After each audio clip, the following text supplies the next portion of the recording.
seconds.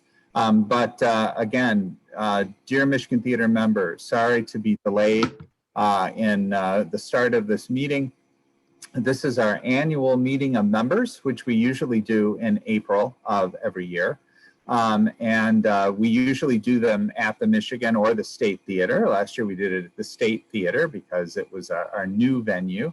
And this year we're doing it virtually. So we'll look forward to that. As you can see, I'm actually at the Michigan Theater. And as you can see behind me, there's nobody here. The lights are on and nobody home. And you know, I have a coat and tie on.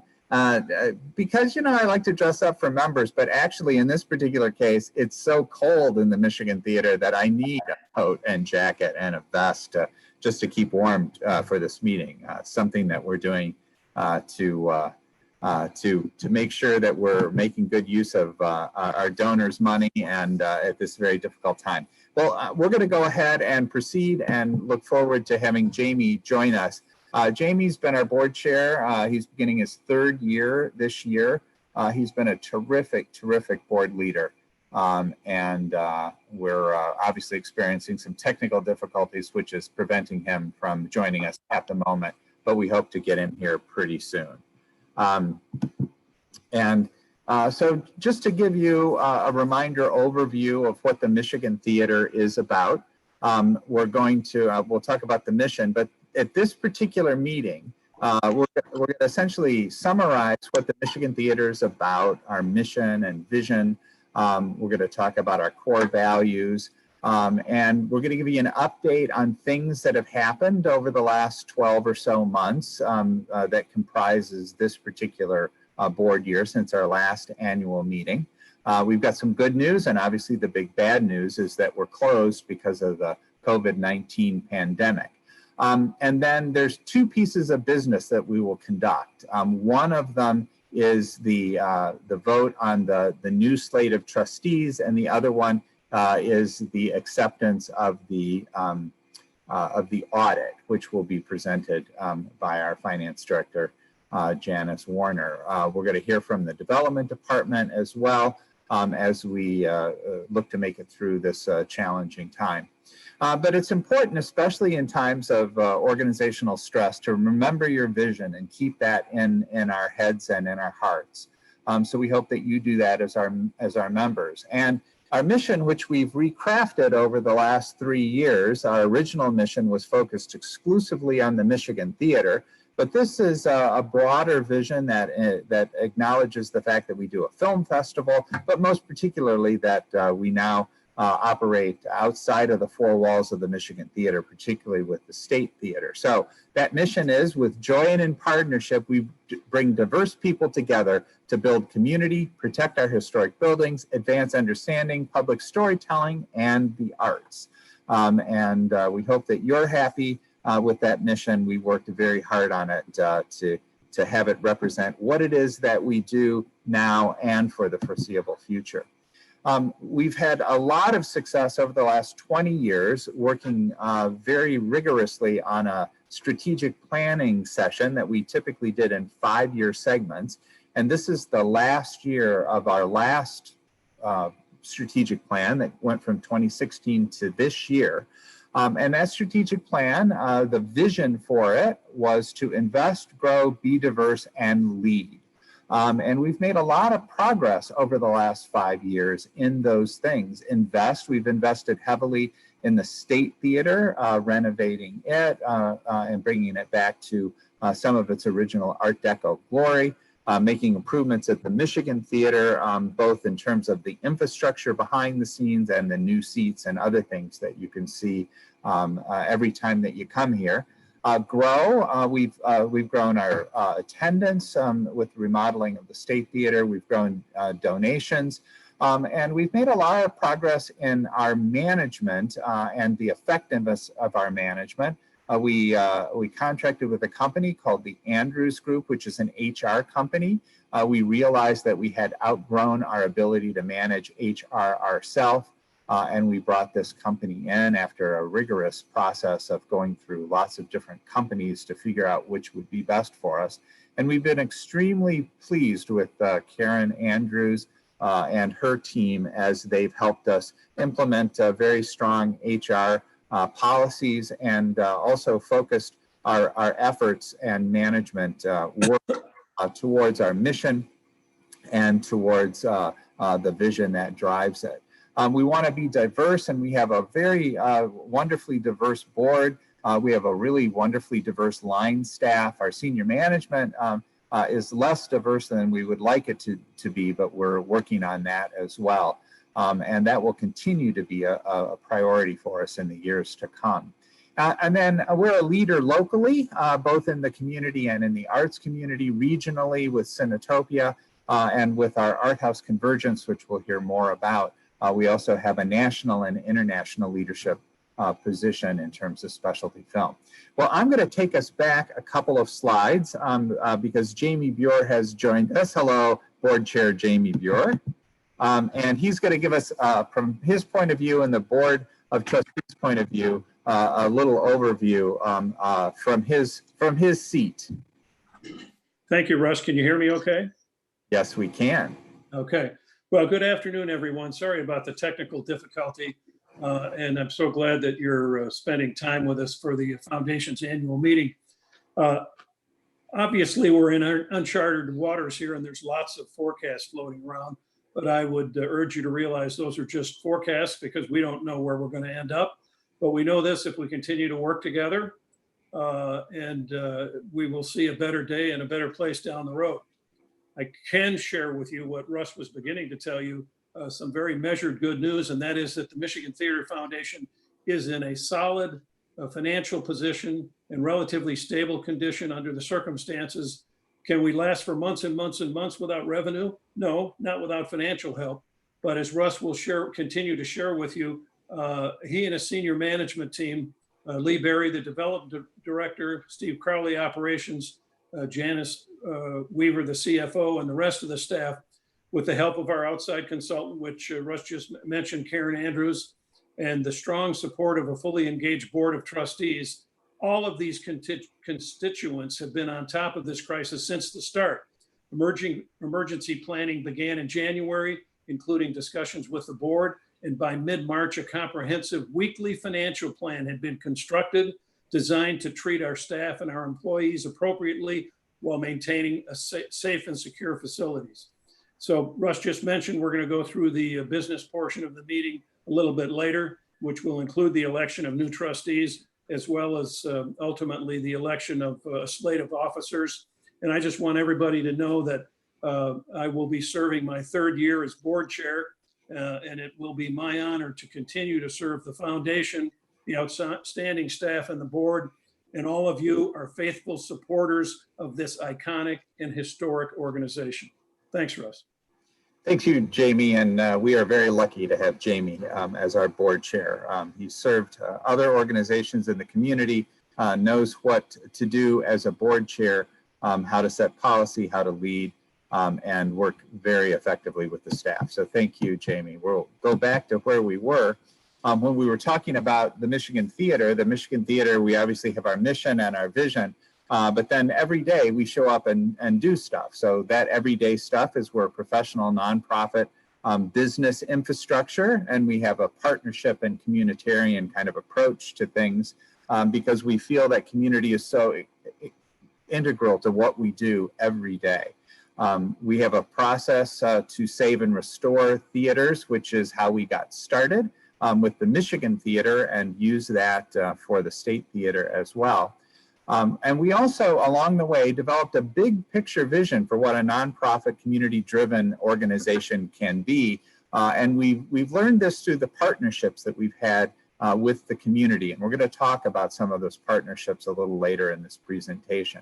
And with this big picture vision and the partnerships that we have, we've essentially created a de facto laboratory that allows us to explore mission-based opportunities. For example, not only saving and operating the Michigan Theater, but also doing work to preserve the historic character of the State Theater and keep it as a cinema space. And we do this in Ann Arbor. We do it Detroit with the region of the Detroit metropolitan area, particularly through Cinetopia. and with the art house cinema nationally and internationally, with the organization that we started called the Art House Convergence, which again, you may be familiar with as members. It's not a local thing, but we will talk about it a little later in the presentation. Obviously, the thing that got us started was the Michigan Theater, which we intervened. Actually, none of the people on this meeting, but community people decided that in 1979, instead of having the Michigan Theater be a food court, that they wanted to save it as a arts facility. So they got together 40 years ago in 2019, I mean in 1979. So in 2019, we celebrated our 40th anniversary and saved this place and have programmed it for the benefit of the community and the arts ever since. And the community seems very grateful, and we're very grateful for that, that support. We also took on the State Theater, which we actually began a relationship with back in 1999.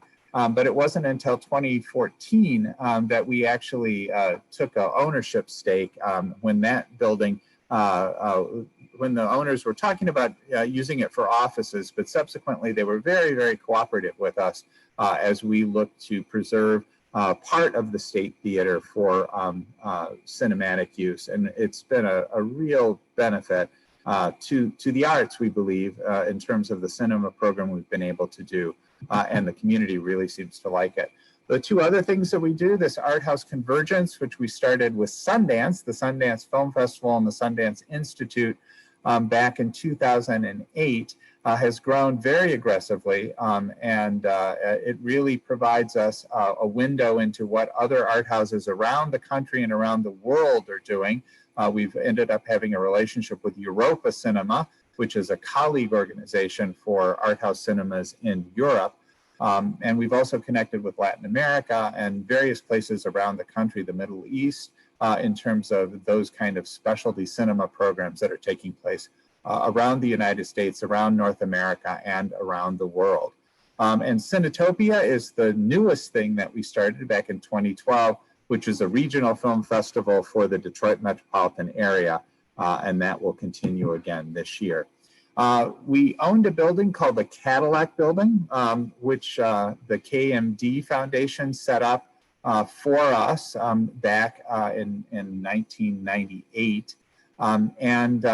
We were able to build the screening room as a result of property that was adjacent to the Cadillac Building. We had restrooms, or we have restrooms in there. We have offices. But the building was opened in 1926 as a wooden bowstring truss building, and not a very safe building at all. It was built as a car dealership, rather cheaply built when it was built in 1926, unlike the Michigan Theater, which was built very robustly. And so we've been struggling with this building for quite a while. A developer approached us about purchasing it. And after a great deal of deliberation with our board and with our community, we felt like the offer of new restrooms, which will be built adjacent to the grand foyer, so they'll be more conveniently located than the current restrooms are, and much better for people with mobility impairment. And then the way we were able to take the resources from that sale and actually looks like we're going to be able to capture an original part of the Michigan Theater that we haven't had access to for the last 40 years. It looks like this has turned into a very, very beneficial project for the Michigan Theater, and we hope the community as well. But that sale closed on June the 19th. And we've moved on from there, although the building still exists, and we expect it will remain for a year or two, so our offices will be in there for many, many, many more months. But we are looking to relocate our offices actually within the Michigan Theater building, which is pretty exciting, or at least most of those offices. And we were able to do that as a result of selling this building. So we believe it was a win-win for the community and for the Michigan Theater Foundation. One of the things that we've worked with our HR consultants on are articulating our core values. These core values we've had for quite a while. But we worked with the staff and the board in terms of articulating those core values, and they're actually quite extensive. But the short version of all 5 of them are respect for the individual, which is pretty clear. The show must go on, which is a show business rallying cry. And because we're open every day of the week, 365 days a year, it seems appropriate for us. So right now we're in a very strange place by not having shows going on and at the historic theaters that we manage. Row together, which is an ethos of working. We want to make sure that we're well communicated, well coordinated, and really thinking the best about all of the colleagues that work, the board members, the staff, and obviously the community. All of us rowing together can do magical things. Because we're a nonprofit organization, most especially, and are the great beneficiaries of the largesse, the donations of the community, being a steward of those resources and a steward of these historic theaters that the community has entrusted with us is extremely important. So thinking about stewardship in a complete way, all the way around 360 degrees in terms of what's best for the community, what's best for many, many aspects of the community, what's the best use of funds, what's the best use of the facility. These are things that we talk about and confront frequently, and we look forward to community feedback and making sure that we are indeed providing 360-degree stewardship in terms of our organization. And then partnership has become the thing that we've really learned the most from in terms of programs that take place at the Michigan Theater. We're also passionate folks, and so this passion plus partnership has really driven the program aspect of what we do at the Michigan Theater. And so again, we articulated that as a core value. Those key partners that we talked about, Live Nation, which is a commercial concert promoter, and they bring a lot of music concerts to the Michigan Theater, as does the ARC, which is a colleague organization, a community nonprofit that focuses on acoustic music, but they are terrific, terrific partners in so many different ways. And Marianne James, the executive director of the ARC, is also an ex officio member of the board. The Penny Stamps Lecture Series has turned into something that the community and the university look forward to every Thursday during the school year, the main school year, September to April. Those things have also been disrupted because of the COVID-19, but we're very proud to have that lecture series at the Michigan Theater. The University Musical Society, UMS, also promotes a few shows every year, and we do the National Theatre of Great Britain live with them as well. And partner with them in many, many different ways as another colleague organization like the ARC. And we also have a really deep relationship with the University of Michigan, both in terms of student organizations that do concerts and events here on a regular basis, and also with university departments who help us curate a variety of film programs and are very, very supportive of a diverse range of programs that take place, both paid and free. And then the university faculty and staff have been tremendous supporters of some of our specialty programming in terms of providing expertise. So we're very, very proud of our relationship with the University of Michigan, and proud that they're open and available for us to work with. The Ann Arbor Symphony we've been the home concert hall for the Ann Arbor Symphony for many years. We've also been the home venue for the Ann Arbor Film Festival since 1980, so for 40 years. However, this festival was actually streamed. They had to make a decision to either cancel the festival because the theaters were closed, or to do live streaming. And that's what they did a couple weeks ago with the Ann Arbor Film Festival, which was quite successful.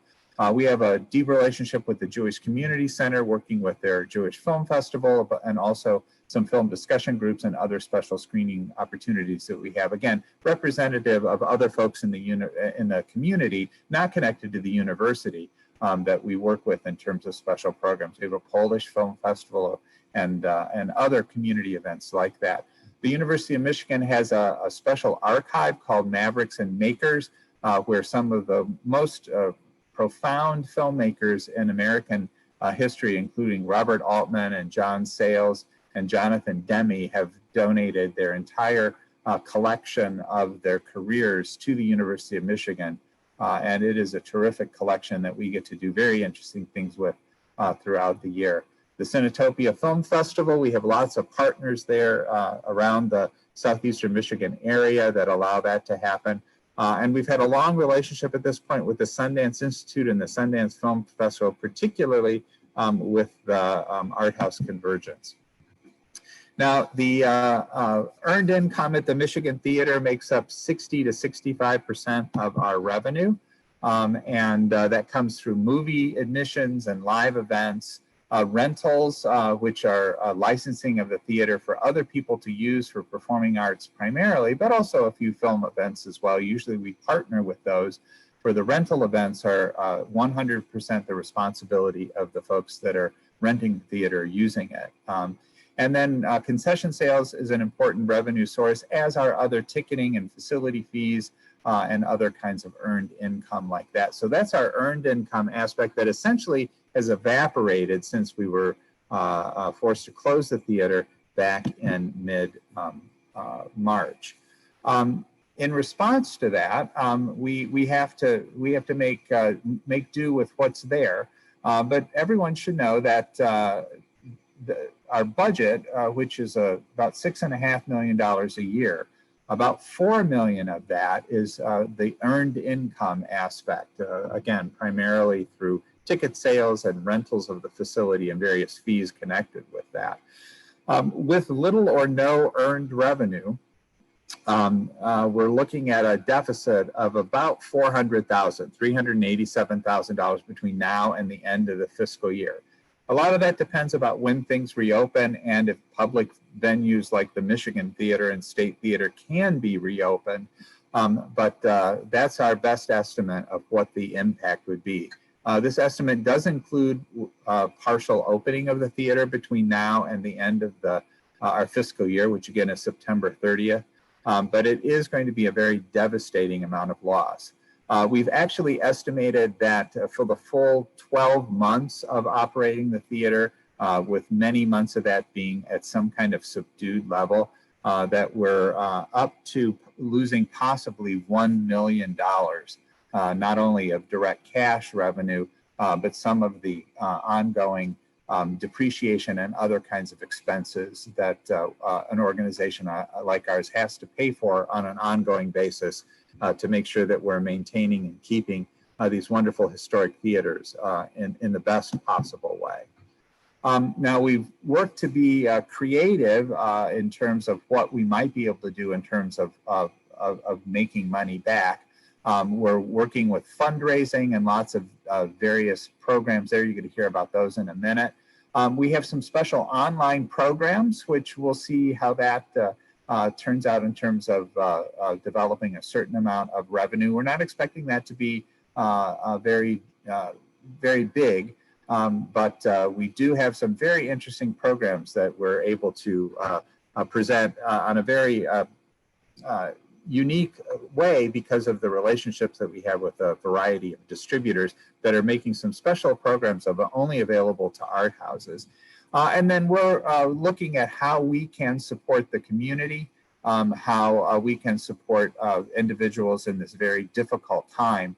One of the things that we've talked about, we don't have a date for it, but blood is extremely difficult to get at a time like this. And so might the Michigan Theater be able to help the Red Cross as a blood taking station if we can be very, very safe about that, if they would find that to be a good thing. But those are the kinds of things that we're looking at to support the community that may not provide direct revenue to the Michigan Theater, but is extremely important to think about at this time of disruption. And we work every day to keep our utility bills low. It's very cold in the theater right now, not because of air conditioning, but because there isn't any heat. There's only a minimal amount of heat turned on, which is why I'm all dressed up for this meeting, because I needed a coat and tie just to stay warm. But we're looking to perform essential maintenance and support the staff as best we can, given the business realities of being closed. That was one of the priorities of the board, was to do the best we could to support the staff, and we're working in lots of different ways to do that. One of the ways that we've done that is to apply to the Small Business Administration, the SBA, for a couple of loan opportunities, and the Ann Arbor Area Community Foundation. The person that put the two SBA loans together was Janice Warner, who's our chief financial person, our finance director. So Janice, why don't you take us through what those applications were and what the prospects for them might be? Sure, thank you, Russ. As Russ stated, we did apply for two SBA loans. The main one is the Payroll Protection Program, and it would cover payroll and utility costs for the foundation for 8 weeks, and that would include health benefits and payroll taxes as well. If we meet certain requirements as far as retaining employees and spending the majority of it on payroll costs, the entire amount of the loan would be forgiven. If there was any portion that is not forgiven, we would have 2 years to pay off that loan at the very low rate of 1%. So that is going to be hopefully our main source of loan through this process. The other loan we applied for is the Economic Injury Disaster Loan. It has an interest rate of 2.75% for a maximum term of 30 years. And it can be used to cover the same expenses as the Payroll Protection Program loan, as well as other accounts payable expenses, et cetera.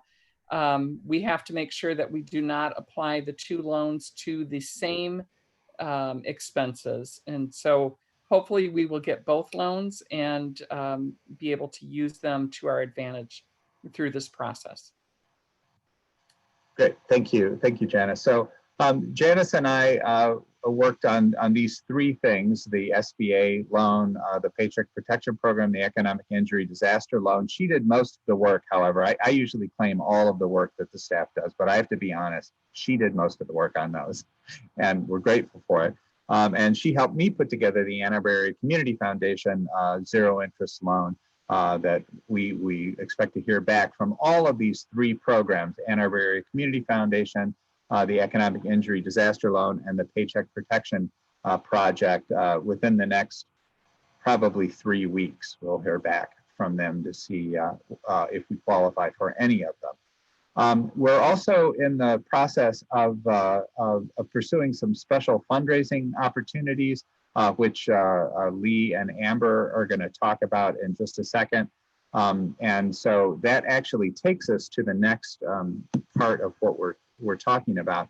So there's two key revenue dynamics that we pursue with the Michigan Theater. 60 to 65% of our revenue, our gross revenue, comes in through the use of the theater and the presentation of performing arts and cinema programs. And 35 to 40% of our budget comes from contributed revenue, which actually is the difference maker in terms of our ability to keep these glorious historic theaters restored and programmed in ways that are beneficial to the community. And the community has been very, very generous. The United States has a governmental system that doesn't really provide much money to the subsidy of the arts, as they do in Canada and Europe. And so individuals have stepped up to really provide the subsidy for these kind of cultural, artistic, and educational programs. So we are extremely grateful to our community and to the community of donors who support us. And they will probably be the folks that help us pull through this difficult time. But to run us through that, we have Lee and Amber, who are going to take us through our contributed revenue programs, both what we do on a general basis and what we're planning for this particular COVID-19 pandemic shutdown time. Thank you, Russ, and thank all of you for tuning in today. Your presence here virtually tells us how much you care about the Michigan Theater, and we care too, deeply. And we have not stopped working on your behalf. Your support means so much to us and to our entire community. Without you, none of the stuff Russ has been talking about would be possible. So let's talk about contributed revenue. These are the ways you help us to take proper care of these buildings and to provide programming for our community. Now, you may account for 35% of our budget, but you are 100% of our purpose. First, the State in Michigan project. So this campaign was very successful and is now in its very final stages, having generated $9.3 million. There's a few loose odds and ends that we're still working on, but we're pretty much finished. And so thank you very much for your support. And thanks to our campaign leadership team, one more time, Martha Darling, Judy Dow-Rummelhart, Ron Weiser, Del Dunbar, Hillary Mert, and Jamie Buer. So I'll pass the baton to Amber for a moment to discuss membership. Thank you, Lee. Thank you very much, members. You are truly the lifeblood of this organization. Last year, the membership program hit some of the highest levels we've ever had. We reached 4,400 households and over 7,500 individual members. We also had the annual goal of $650,000, and we were able to go over that goal. And thank you very much for all of your support over the last years. You guys truly are amazing. Last year, we also were able to implement some new things for you guys. One thing that I wanted to mention was that we were able to put in a kiosk at the State Theater to help with the renewals of membership. I know sometimes mailing in and doing our online programs aren't always the easiest way. So we tried to do a new thing to help out with the members. Also, earlier in March, we had sent out a survey for the purpose of the survey was to enhance our membership program and to get feedback on how people felt about their membership.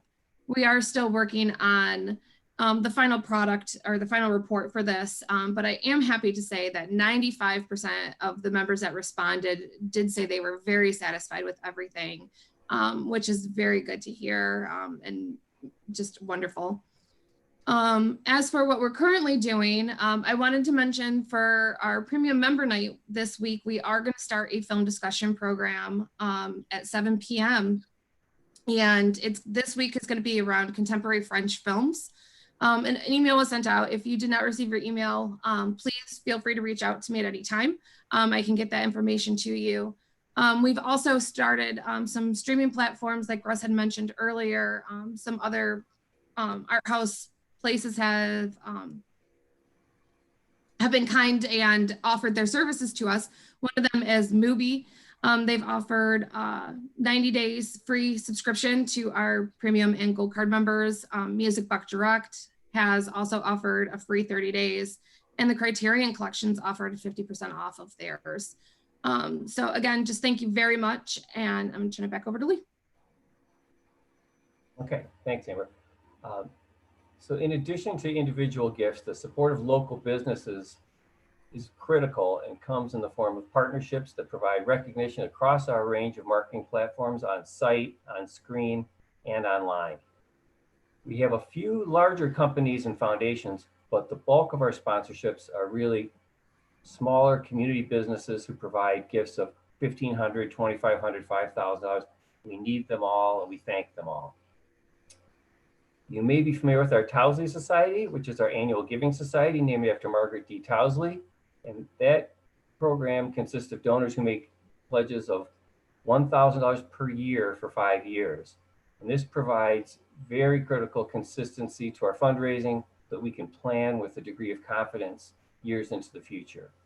We are currently in the process of evaluating how we execute our Towsley Society program, and we will have updates on that very, very soon for you. Back to Amber.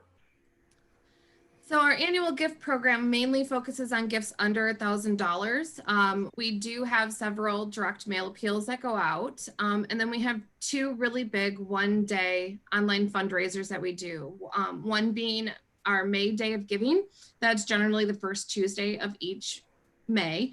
And then we have Giving Tuesday. And last year's both were some of the highest days that we have seen since we started doing these special days of giving. We do have our next May Day of Giving coming up here on May 5th, so please watch for those. And also, like on the slide before, Russ had mentioned the GoFundMe. We have launched a GoFundMe page.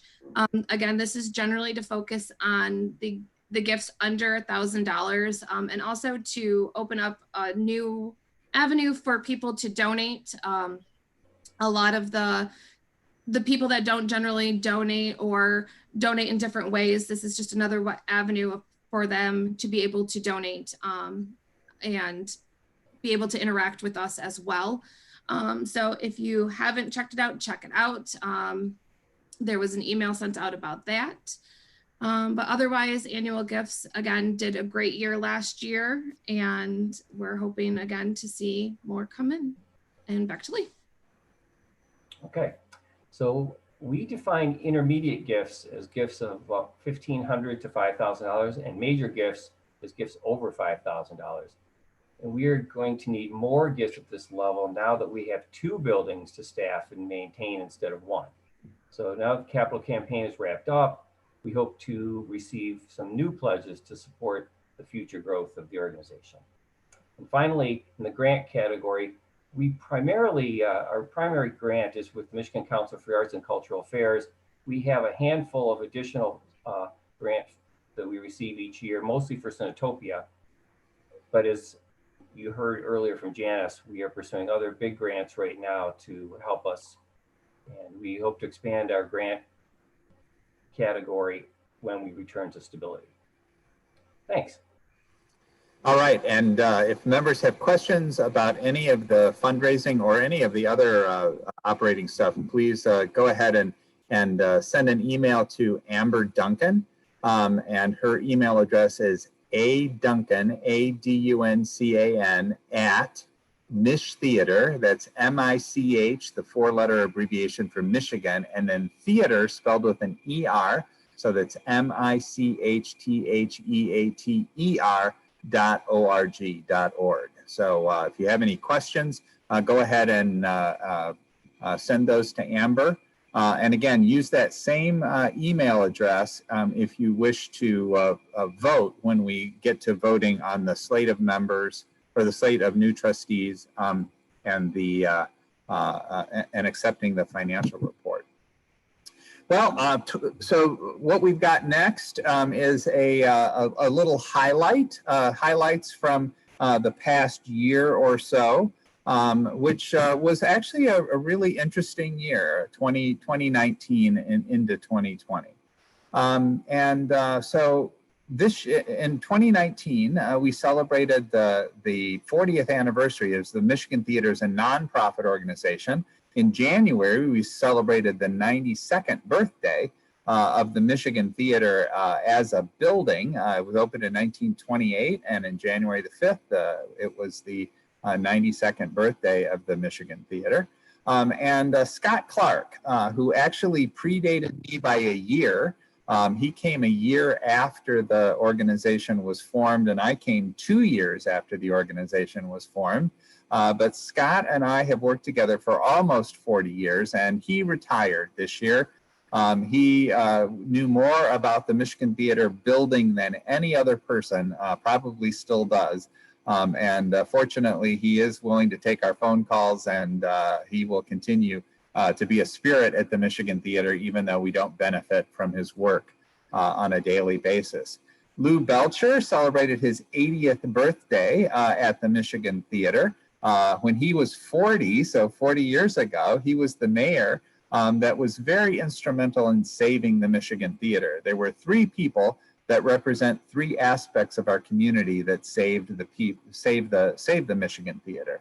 One of them was Henry Aldridge, who is a university professor. He's an emeritus professor at this point in media, film in particular. But he was also really passionate about theater organs. And so I'm actually sitting at the theater organ. So maybe you can see that there it is. There's the theater organ. Unfortunately, I don't play it. Henry actually plays it quite well. But he got a bunch of volunteer folks who were already interested in the organ to get involved with the theater. And they discovered that the theater was going to be turned into a food court. And they thought, well, man, maybe the community would not like that. And so they rallied folks. And one of the folks that they rallied was Lou Belcher. And one of the folks that Lou Belcher rallied was Margaret Towsley.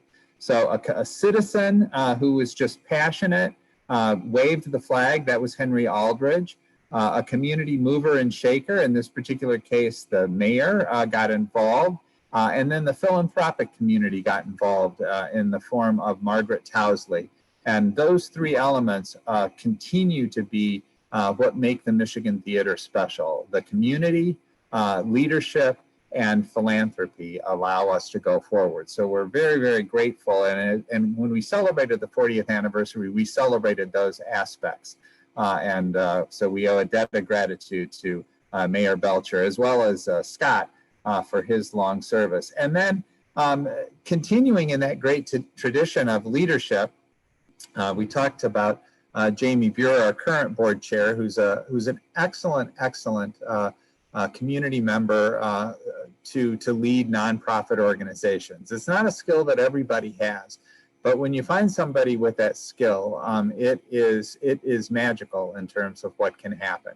And one of our trustees, Kathy White, is also a regent of the University of Michigan, and she is an officer in the Army and a law professor. She's a busy lady, and she was recently this fall elevated to the role of general. So she is now General Kathy White. We are very proud to have Kathy on the Michigan Theater Board and on our executive committee. And not all of our board members are generals, but we have a really wonderfully gifted group of folks. And we are honored, pleased, and so proud for Kathy and her family, who've been longtime Michigan Theater supporters and patrons and customers. They come to almost all the movies that we do. So congratulations to Kathy White. Thank you to Lou Belcher, and a special thank you to Scott Clark for his long service at the Michigan Theater. We also got some awards as a result of our work with the State Theater and the Michigan Theater. The first picture that you see on the left-hand side of your screen is the Historic District Commission giving us an award, and we were very grateful for that. The League of Historic American Theaters gave us an award. This is our second award from the Art House, or from the League of Historic American Theaters. This one was for work that I've done over the past 30 some odd years. And then the State Historic Commission, or the State Historical Society, gave us an award from the work that we did with the State Theater, which the folks who gave us the Historic District Commission Award actually put us up for. So we are so grateful for the folks that are enthusiastic for what it is that we do, and put those nominations together that allow us to be recognized both in the community, nationally, and statewide for the work that we're able to do, which is all because of you, our members. So part of our strategic plan, as you know, when we talked about that at the beginning of this meeting, was to really focus on management, the management of the theater. It has grown very aggressively over the past 20 years, but most particularly over the last 5 years, as we've taken on the State Theater and then seen the Art House Convergence grow very aggressively, and the Cinetopia become a key part of the cultural landscape of southeastern Michigan.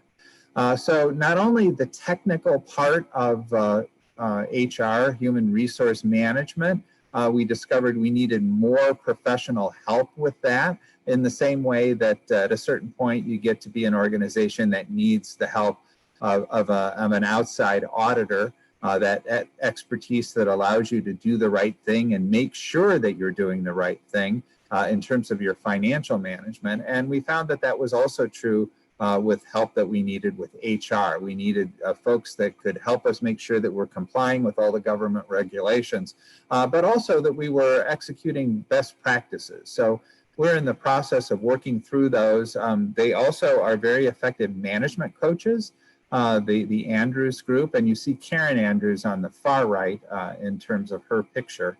In the middle, you see a bunch of car tracks because a management system that we're working with them on is called the traction model. And you see the wedges, the 6 wedges of priorities that they want you to focus on as a business. But we found over the last 20 years with the strategic planning that we've done that we are able to set goals and then achieve those in those 5-year dynamics. But we also understood that we needed a little bit more intensive outside help as we've grown and grown and grown. And the Andrews Group, Karen Andrews, Megan Rogers in particular, who have been working with us, have been very, very beneficial as we look to continue to grow and perfect what we do at the Michigan Theater for the benefit of the community and the arts. Some of the things that we're looking forward to, we talked about the fact that we sold the Cadillac building, which is going to allow us to build new restrooms that are much closer and more conveniently located to the theater. You see those restrooms in that first box after the text box. So those will be our new restrooms, and immediately to the left of those restrooms is the grand foyer. So if you look carefully, you can see a door that actually is going to open right into the grand foyer. That will be the exit door, and you will enter through the side, essentially through the same corridor that you go into now to go down to the restrooms. But instead of turning left down that corridor, you'll turn right down that corridor to get to the new restrooms. The Cadillac building sale also meant that we had to relocate our offices. So you can see there's a picture of the Michigan Theater marquee and the 3 windows that are behind that marquee. And that space was originally intended to be part of the Michigan Theater. It's sectioned off from the rest of the Michigan Theater office building and connected directly to the theater part of it. And we're going to be able to reclaim that space and use it for office space and maybe other kinds of space as well. But we're so proud to be able to have that, to control those windows, to control the facade of the theater in ways that we've never had before. And that's all a result of the restrooms and this office space that is connected directly to the theater is all made possible because of the sale of that Cadillac building. And then you see the theater filled with individuals. This was actually a Cinetopia screening, but we hope to again see throngs of people sitting in the Michigan Theater looking forward to a show or a festival or a live on stage presentation. We don't know when that will be, but hope springs eternal in the arts, because you don't do it for the money, that's for sure. And I hope people laughed at that. Doing things virtually, you have no feedback from the audience. So as I said earlier, we're very much we've very much benefited from strategic planning, and we're in a new strategic planning frame, which is being helped along by Karen Andrews and her team. And one of the things that we're doing is articulating a new vision. So we started the meeting early in the meeting with the vision that we created for 2016 through 2020. And our new vision, which kicks in fiscal year 2021, which begins in October of 2020, is what we're working on right now. And so the headlines from that vision piece is joyous partnerships. Again, we want to focus on partnerships that we've grown such great benefit from, and really work that mission part of joyousness, spreading joy through what we do and who we work with and how we work with them. Leadership has been something that the community's expected from us, and we've been able to rally to provide. And we will continue to do that in areas that we feel are beneficial to our mission, to our communities, and to how we might be able to benefit the arts. A Centennial Summit, so Michigan Theater turns 100 on January the 5th, 2028. And we'd really like to celebrate in a big, big way. maybe that would mean we could run another capital campaign to do work that we haven't been able to do to this point. But that's a long way off. At this point, we're just interested in thinking about what the Michigan Theater might be in its second 100 years. And we'd love to get your input about what a centennial summit, how we can best celebrate that centennial of the Michigan Theater. So your input from members would be really wonderful. So please share your thoughts. And then the last one, Cinematopia, is another kind of long aspirational dynamic of the Michigan Theater Foundation.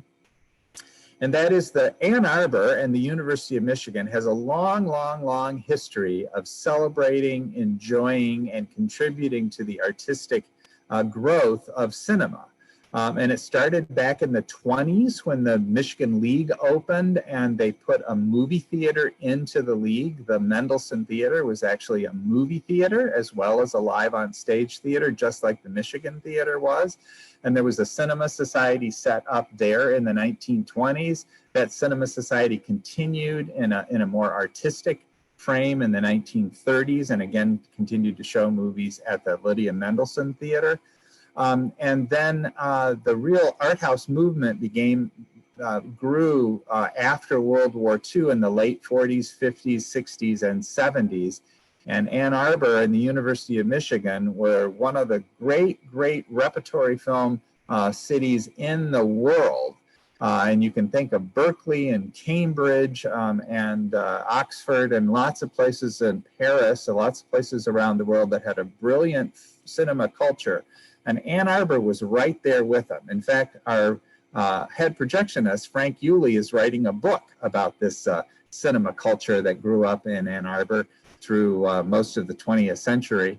And the Michigan Theater has taken on that mantle of continuing to celebrate cinema as art, cinema as a great popular culture expression. So building on what we have, which is wonderful, and really continuing to be one of those exemplary places around the world for a place that you can live and have a very deep experience with the culture of cinema is something that we will continue to develop and is part of our vision for 2030. Now, we set a 10-year vision instead of a 5-year vision, which takes us to that centennial. So we can really think in a long-term way about that centennial. And I hope you get the excitement in my voice for these various things that we're doing. And if you share that excitement, let us know. If you think we're headed in entirely the wrong direction, let us know that too. We'd love to get your input and thoughts about what we're planning to do over the next 10 years. Well, one of the things that we've been very proud of is the fact that we every year we get an audit, and most recently it's been Plant & Moran, who's a very well-known accounting firm that is very known for being very rigorous. And so we have gone through many years of audits. Basically, since the mid-'80s, we've had an audit every year.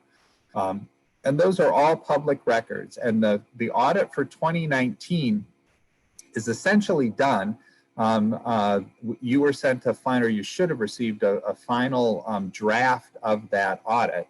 And the person that managed through that process is Janice Warner, our finance director, and she'll give us an overview of the audit for 2019 and some thoughts about what that means and where we're headed. Thank you, Russ. First, I just want to mention that I began working for the Michigan Theater Foundation just after the annual meeting last year in 2019. And I feel really fortunate to be part of this organization. It's been a wonderful year. The majority of our audit work took place He has in worked December. very hard to get up to speed. Extremely competent finance director. We are so lucky to have her, and it's been a real pleasure to get to know her and benefit from her work. Thank you.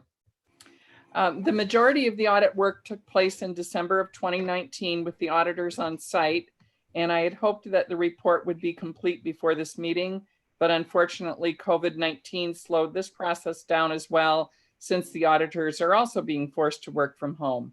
But hopefully the final report should be available sometime next week and will be posted on our website. The sale of the Cadillac building that Russ mentioned earlier had a substantial impact on our financial statement. With that sale, we paid off the land contract on the Cadillac building.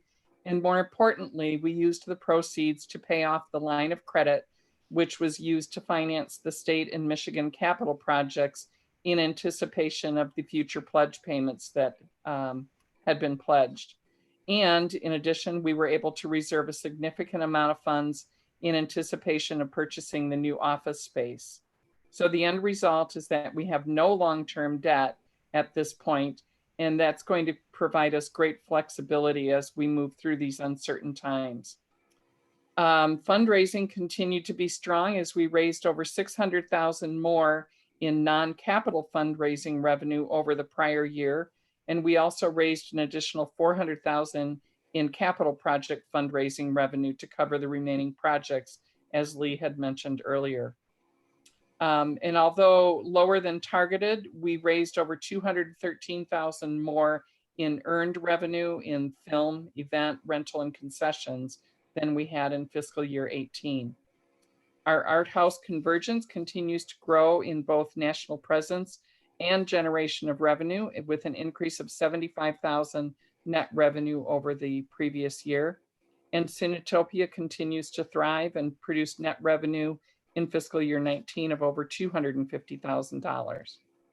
All in all, we were able to increase our net asset position by over $790,000. And as I stated before, the final audit and our tax form 990 will be posted to the website as soon as they're available. Back to you, Russ. Thank you, Janice. So one of the things that folks, please take a look at the audit that you received. I don't think there's actually any changes between what you received and what will be the final document. And if there are changes, they're not substantive changes. They're just typo corrections and categorization differences, but not a bottom line difference. We also are indeed a net asset rich organization. But what one needs to understand are most of those assets are not liquid, in that we cannot sell the Michigan Theater, nor any of the improvements that we've made to it. We would not want to sell the State Theater or any of the improvements made to it.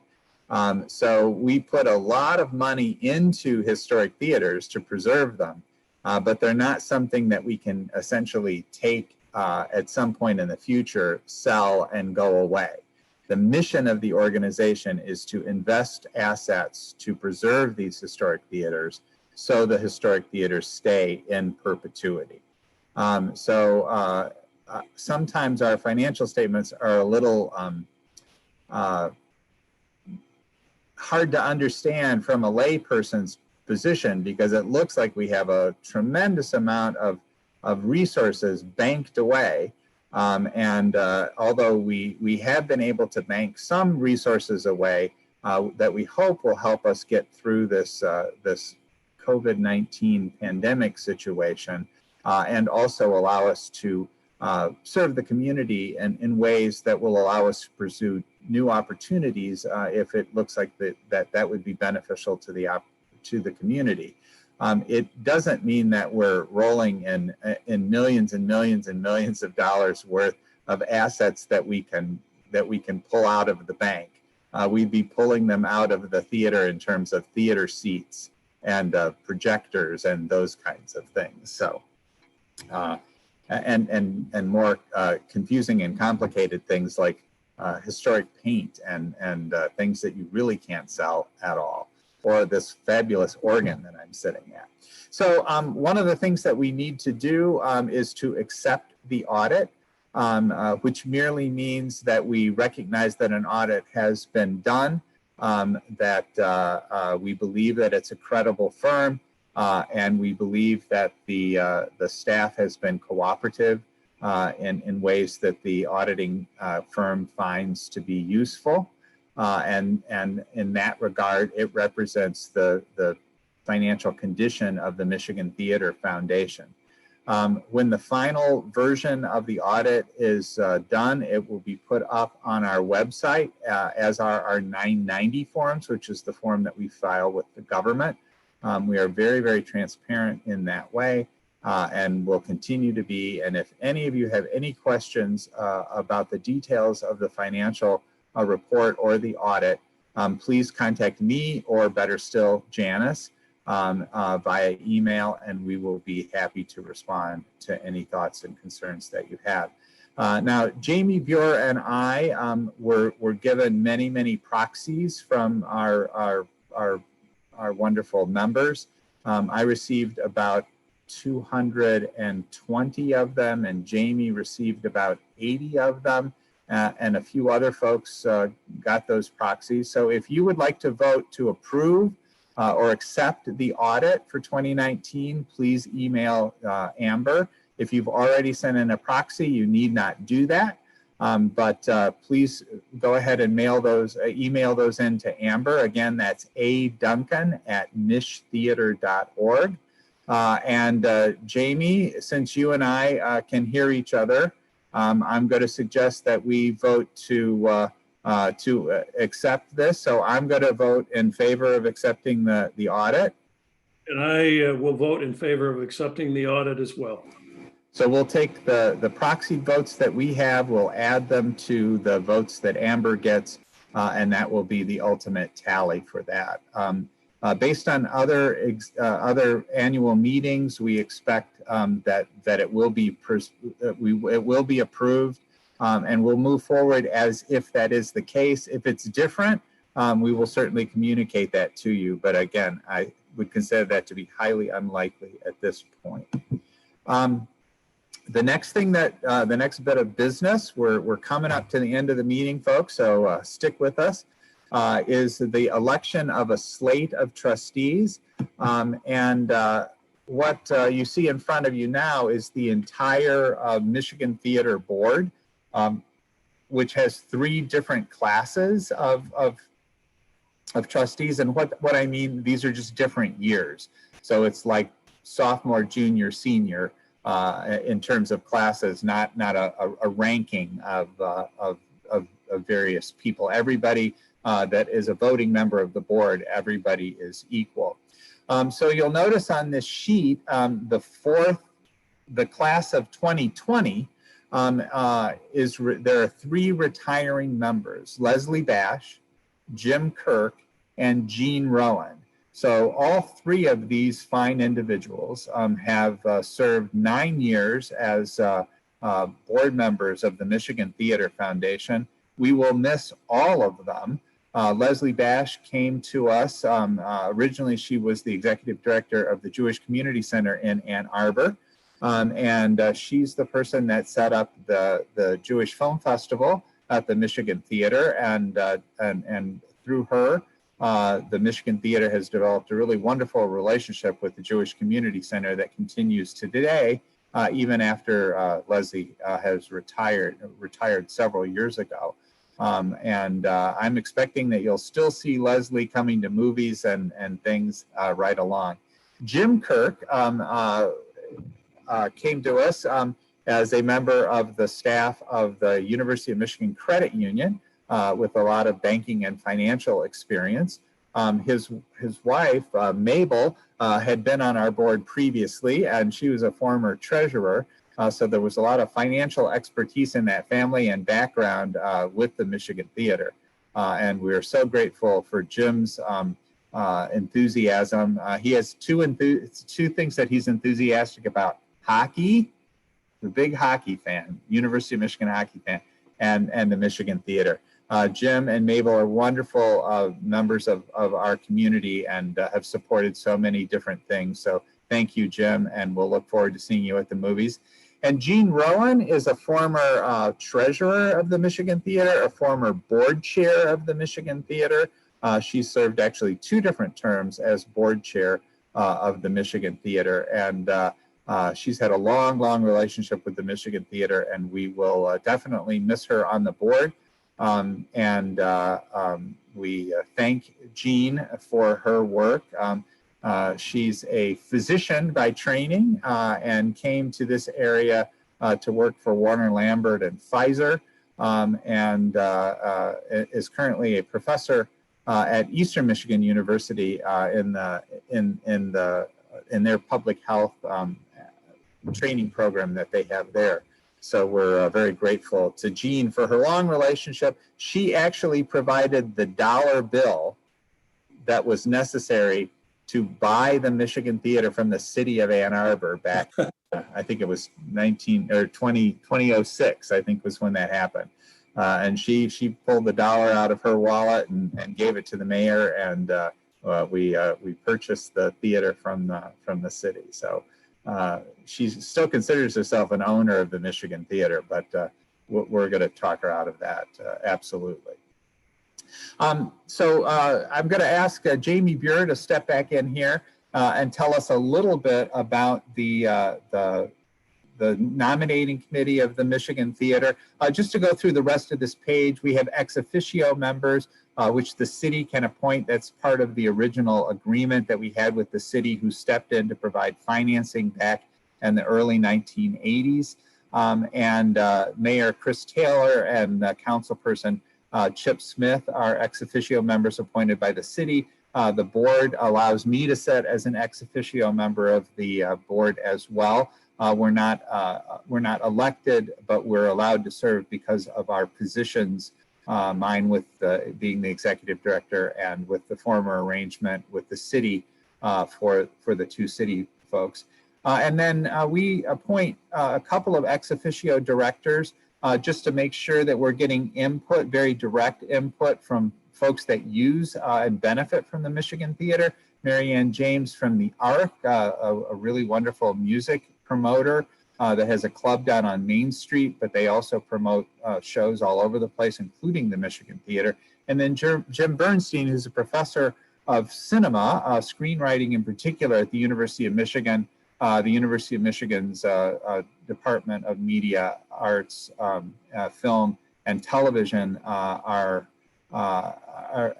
we've had many different connections with them, and we're very happy that Jim is on our board.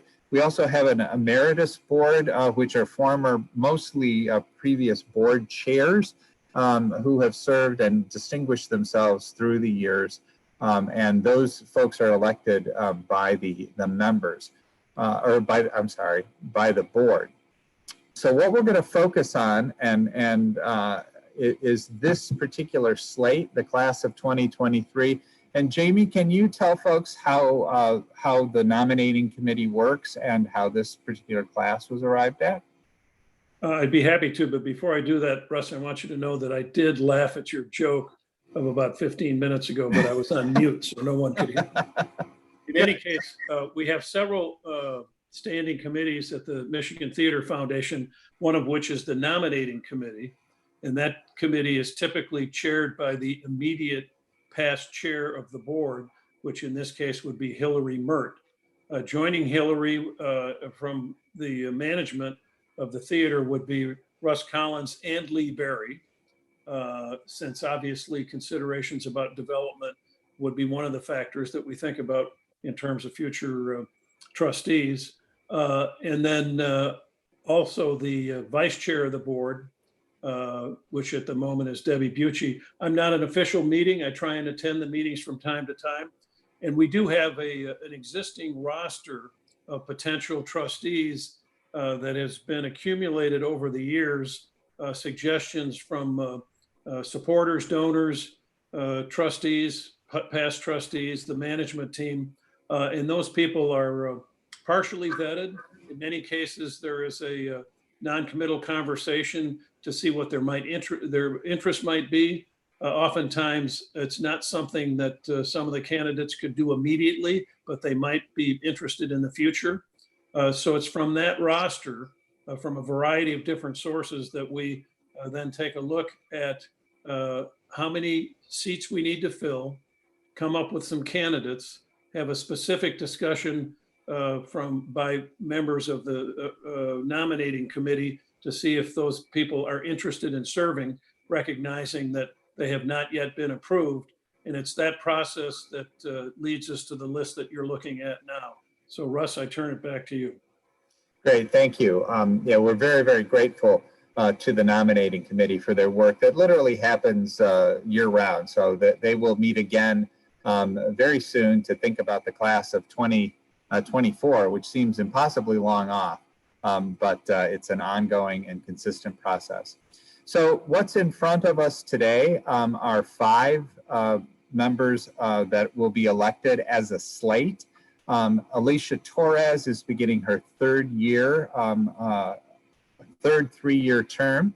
Alicia is a senior executive who's worked with many high technology firms and is extremely knowledgeable about business management as well as community matters that are important to the Michigan Theater.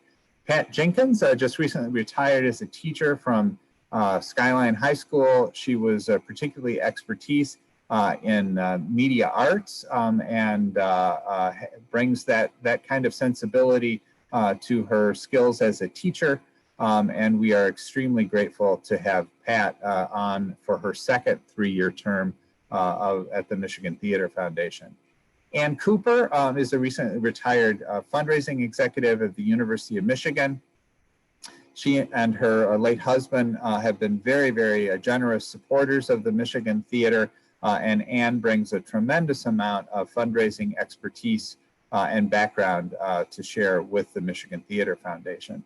Barry Margolis is a local business person who has a landscaping and nursery business, also owns several pieces of real estate around the community, including the State Theater. And we worked with Barry and his team when we purchased the State Theater, and are extremely grateful to that ownership group for the way that they worked with us to acquire and then build out the State Theater.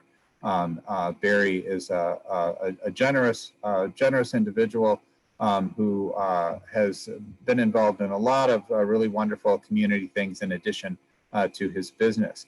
Peter Shork also has a deep background in community service. He's the past board chair of the Ann Arbor Area Community Foundation and many, many other organizations in the community. He and his family have a deep and genuine passion for cinema.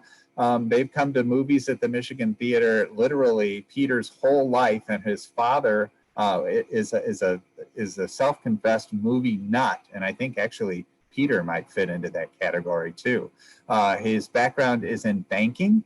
He was the president of Ann Arbor State Bank, which was recently purchased by Level One, and we are extremely happy to have Peter and his financial expertise, but most particularly his passion for cinema and his background for service to area nonprofits. So I think we have an extremely strong class, and with that kind of a outline, I would like to again have our members vote by sending an email to Amber. That's aduncan@michtheater.org. So please place that vote, and I'm going to vote my proxies. Jamie? I will vote my proxies in favor of the 5 director slate before you. So again, based on tradition, there's a very high likelihood that this passed. If it's different, we will certainly communicate that to you, but we are extremely happy to welcome 3 new trustees and 2 renewing trustees as the class of 2023 starting today. So thank you. And again, thanks to our retiring board members, Jean Rowan and Leslie Bash, and Jim Kirk. We thank all three of them for their service, and awards, prizes, and acclaim will follow them. We would normally celebrate them at this annual meeting, but there ain't no one to celebrate except me, and I'm just not that, I'm not that kind of party guy. So we're gonna celebrate them at a later date. As Jamie said, we have an executive committee that he is the chair of, as well as being chair of the board. The executive committee will actually be voted upon by the board, the officers, and the executive committee. And we expect these folks to be reelected. Jamie Buer as chair, Debbie Bucci as vice chair, Jim Sturken as treasurer. I serve as the secretary. Our immediate past chair, Hillary Mert, and a board member at large, Kathy White, make up the executive committee of the Michigan Theater Foundation. So our business is done. We've voted on the draft of the financial audit for 2019. We voted on the new trustees. We just want to give you a little bit of update on Cinetopia. It's been moved from late May to late August in response to the COVID-19 pandemic. So we're hoping things are in shipshape in terms of people coming out to public events by the 21st of August. And we will once again be presenting Cinetopia for a little over a week. It was created for Southeastern Michigan, and it has grown and developed and had good financial results last year. We actually got a couple of 3-year pledges for Cinetopia last year, which distorted in a very positive way the financials for last year, but will benefit the subsequent 2 years here as we have 2 more festivals, the 2020 and the 2021 ahead of us. We set ticket selling records and sponsorship records last year with Cinetopia. This year is going to be an interesting challenge, but Sarah Escalante, who is the festival director, and the development department is working very, very hard to make sure that this year's festival is also successful, both artistically and financially. You can buy festival passes for the festival coming up the 21st through the 30th. So if you haven't done that yet, do that. It would be nice for the cash flow of the Michigan Theater. We do expect to continue with our current partners in the Birmingham, Bloomfield, Dearborn, and downtown Detroit locations. The Imagine Theater in Royal Oak will be, like the Michigan and State Theater, a key place. But we'll be in a couple different venues in Detroit, and we'll be at the Arab American National Museum and a couple of other locations that we'll be figuring out, and some really interesting programming that Sarah and her team have already lined up. The Art House Convergence continues to grow. This is our national organization that we started with the Sundance Film Festival and the Sundance Institute. Every January, we hold a national conference that started off with 27 people. And this year, over 750 delegates came to the conference in Midway, Utah, just down the street from Park City, Utah, where the Sundance Film Festival takes place. Again, the Art House Convergence started in 2008 and has grown very, very aggressively. And last year's summer convergence, the summer seminar for the Art House Convergence was held in Ann Arbor. And it was great to have all of our colleagues here to check out the Michigan and State Theater. And I'm happy to tell you that they were very impressed. So that was good to hear from colleagues. Allison Cosberg is completing, she's been on for about 1.5 years. She came on before the 2019 Art House Convergence, just before it. But this year, the 2020 Convergence was really her Art House Convergence conference. And we had not only record attendance, but we had record revenue for sponsorship, which was very, very good. And because of the COVID-19 pandemic, They also put together a national fundraising campaign for $500,000, and they're approaching $400,000 on that. They've gotten some major support from distributors and from filmmakers for this GoFundMe campaign, which the Michigan Theater will not directly benefit from. The Michigan Theater is more financially stable than many of our colleagues. So this is for a fund that will provide $2,500 to $5,000 to smaller art house cinemas to make sure that that we can help them survive the COVID-19 pandemic. And the staff of the Art House Convergence, again, Allison Cosberg and then Mackenzie Peacock. Allison Cosberg actually works in Los Angeles, but Mackenzie Peacock works here in Ann Arbor. And we're very pleased with the progress on that campaign, and that Allison and her team of provisional board members and Mackenzie were able to put that program together and find really amazing success. The Criterion Collection gave a gift of $50,000 to get things going. And then again, filmmakers and distributors and all kinds of other folks have contributed to this campaign to support art houses around the United States. We had a summer seminar planned for Seattle, which will not take place this year, or it will not take place in a physical location, although we certainly will expect to do some online work to keep the mission of increasing the quantity and quality of art house cinemas in North America moving forward. And at this time, the meeting's over, and Amber may have collected some questions from members, and she can read those off, and the appropriate people on this call can do our best to try to answer those questions. I currently have no questions. All right. Well, if you have any questions, and you can type them into Amber here quickly, we can try to answer some questions. Otherwise, please go ahead and send your questions to Amber, and she will distribute them to the appropriate person, and we'll get an email response to you if we can't do it here live. So this has been we were very sorry to get off to a slow start. We thank any of you out there that hung with us.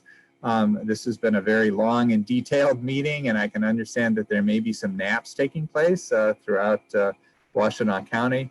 But we really appreciate all the support of our members and donors, those who are enthusiastic about the programs that we do, that appreciate historic preservation and the way that we're able to execute it. And I want to thank everybody on this call. Jared, who is our technical person that's put this together, Amber, our membership director, Lee Berry, our chief development officer, Jamie Buer, our board chair, and Janice Warner, our finance director. I think Steve Crowley is also on this call. He's our COO, our operations king, and we could not operate without these fine folks.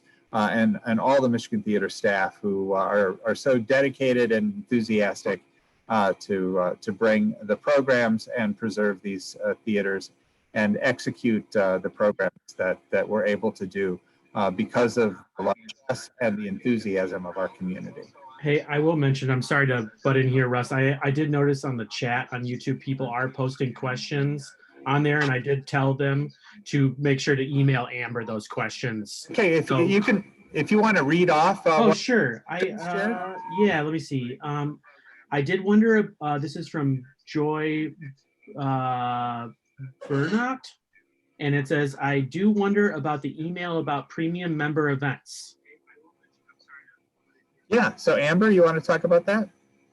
Yes, so there was an email that went out for Premium Member Night. And on this coming Tuesday, we're doing a film discussion about 2 films particularly, but we'll probably go into more. And it's the films are A Portrait of a Lady on Fire and Gabriella. If you need more information, email me aduncan@michtheater.org, and I can forward you the email again. That's no problem whatsoever. But we're going to have a film discussion around those two films specifically this week. And then next week, we'll change up the theme a little bit and kind of continue on like that moving forward. Yeah, every Tuesday, we expect to do a program that's specially directed towards our premium members. Anyone can participate, but it's Premium Member Tuesday, which we can't do now. So we wanted to do something special for our premium members. So this is the first virtual premium member event that we're doing, but you can look forward to them on subsequent Tuesdays now until such time that we get back to business as normal, or at least some semblance of normal. Thank you, Amber. Jared, is there another question that you see there? I do not see any more questions after that one. So yeah, no more questions on there. Amber, got any questions? So I got a question from Sandy. It says, are you still interested in pairing with a movie house in Paris, an old one similar to yours? Sure. Europa Cinemas, I actually was placed on their General Assembly, which is kind of their gigantic board, which is their main office is actually in Paris. So although I don't get to commute there, especially now for both financial and travel restrictions reasons, and I imagine the travel, the financial restrictions will continue for quite a while here at the Michigan Theater. But yes, Paris is probably, they may fight with New York, but they're probably the finest place to live if you're a movie nut is Paris. So Sandy, who lives part-time in Paris and part-time in Ann Arbor, has a lot of experience and knowledge about the Parisian art houses, which again are exemplary. So we'd love to match up with one of our colleague theaters there. Yes, and then we have another question. Steve asked if it's possible to upgrade an existing membership as a way of providing support during the shutdown. And yes, that is definitely a possibility. Again, reach out to me, email me, and I can help you with upgrading your membership. Yes, thank you. That's a really wonderful offer, and we hope folks will do that. We currently have a GoFundMe campaign out there, which started on Friday, and we've had a very, very strong response to date. And there's going to be another more traditional kind of fundraising event that we're doing on May 5th called Day of Giving. And so we will be pursuing those, as well as trying to prepare for our Towsley Society event, which just typically takes place in September. Who knows if we'll be able to hold it in person, but those fundraising programs that Lee and his team do are continuing. We're expecting it to be a bit of an uphill battle, understandably. Folks are stressed in lots and lots of different ways. You have our pledge to be as creative and careful and conservative as we can be in this time of financial distress to deliver the best value. Again, that 360 stewardship is something that we take very, very seriously. And we'll do our best to make good use of the assets that we have and to be prudent with the funds that were provided by generous donors. All right, I have one more question. All right. From Martin and Keith, is it possible that the Mendelssohn Theater and U of M could participate in Cinetopia? Never knew the cinema history of the theater. It's possible. The projectors, when I was in school there in the 70s and 80s, there was a long unused 35 millimeter projector that actually has been taken out subsequently. We've actually approached the Mendelssohn Theater for Cinetopia for the first 5 years and they never were available. There was always somebody else using the theater, and we'd kind of have to rent it for a week, and we'd kind of have to put a screen and a whole movie projection system in there, which would be relatively expensive to do. But it's certainly, you know, given the history of Mendelssohn Theater, if Cinetopia ever grows to the point that a 600-seat auditorium, in addition to the 1,600-seat auditorium here at the Michigan Theater and the smaller theaters here at the Michigan and at the State, if we could fill up a 600-seat theater in addition to these other ones, we'd certainly consider it. And I know Frank Yulee would be excited about that too, just embracing that bit of cinema history. So we'll keep it in the hopper, but it's not good, something that will happen this particular year. Maybe not in the foreseeable future, but we'll keep it in mind. So thanks, Keith and Martin. Thanks for that question. All right. Well, if there aren't any more questions, again, if you have more questions, please go ahead and send them to Amber. And she'll get them distributed. Again, I want to thank everybody who tuned in to this particular presentation. Thanks to our staff and board participants. Thanks to all of the Michigan Theater Board and members who make this project possible. We are extremely grateful to you, as well as the entire community, for embracing this project for the last 40 years. So. Until we see you live at the Michigan Theater for some great live on stage show or movies, or see you at the State Theater, we'll look forward to hearing from you. We'll stay in touch with you. You stay in touch with us. And we'll look forward to things getting back to normal, we hope sooner rather than later. But until then, be safe. Take care of yourselves and your family. And when the time's right, we'll look forward to providing active service here at the State and Michigan Theater. But thank you for your support, and have a wonderful rest of your Sunday. I guess we're supposed to get a little sunshine, and that'll be nice. So I'm gonna stop this share. We're done, and we're gonna log off here. And thanks to everybody. Not without sharing a little concert from Andy Rogers, though.